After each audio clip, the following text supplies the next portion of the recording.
நாம நிற்கிற இடம் இது வந்து பேராயர் நீல் அவர்கள் அவர்களுக்காக கட்டின ஒரு இல்லம் தான் இது. இந்த கேம்பஸ் 32 ஏக்கர் வாங்கின உடனே முதலாக அவர்கள் இங்கே இருந்து தன்னுடைய பணியை கவனிக்க வேண்டும் என்று சொல்லி அவர்கள் இந்த இல்லத்தை தான் முதலா கட்டியிருக்காங்க. ஒரு மிக பிரம்மாண்டமான ஒரு இல்லமாக இது இருக்கின்றது பார்க்கலாம். இதற்கு மேல் பகுதி பார்த்தீங்க அப்படின்னா ஒரே ஒரு அறை மட்டும் இருக்கும். தன்னுடைய ஜெபத்திற்காக மக்களை சந்திப்பதற்காகவும் அந்த அறையை அவங்க பயன்படுத்தியிருக்காங்க.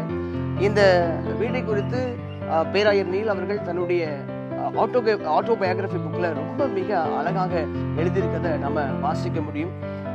இந்த இறையியல் கல்லூரி இங்கிருந்து மாற்றப்பட்ட பிறகு ஒரு சில ஹாஸ்டல்ஸா இதை பயன்படுத்தியிருக்காங்க. நாசத் மர்காஷிஸ் காலேஜினுடைய கேர்ள்ஸ் ஹாஸ்டலா, அதன் பிறகு இருந்த அநேக ஹோம்ஸ்க்கு இது ஹாஸ்டலா பயன்படுத்தப்பட்டிருக்காங்க. அதன் பிறகு திருமண்டலம் வந்து ஒவ்வொரு நிறுவனங்களுக்கும் தனித்தனி விடுதிகளை கட்டி கொடுத்தபடியினால இது கடந்த ஒரு 5-6 வருடங்களாக பராமரிப்பு இல்லாம இது இருக்கின்றது. இப்பொழுது இதை தூத்துக்குடி நாசிரியர் திருமண்டலம் வந்து திருமறையூர் புதிய சேகரமாக உருவாகி இருப்பதனால இது திருமறையூர் சேகரத்தினுடைய குருமனையாக பயன்படுத்திக் கொள்வதற்கு இதை அனுமதி கொடுத்திருக்கிறார்கள். மிகுந்த பொருட்செலவுகள் உண்டு. இது காப்பாற்ற வேண்டும் என்கிற ஒரு பெரிய நோக்கத்தோடு கூட தான் இன்றைக்கு இதை செய்து கொண்டிருக்கின்றோம்.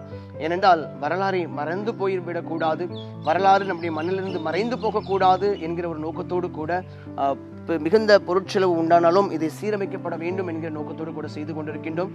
அநேக பசுத்தவான்களும் நீதிமான்களும் நடமாடின பகுதி தங்கின ஒரு இல்லம். நிச்சயமாக இது திருமண்டலத்திற்கு ஒரு புதிய அடையாளத்தை கொண்டு வரும் என்பதில் சந்தேகமில்லை.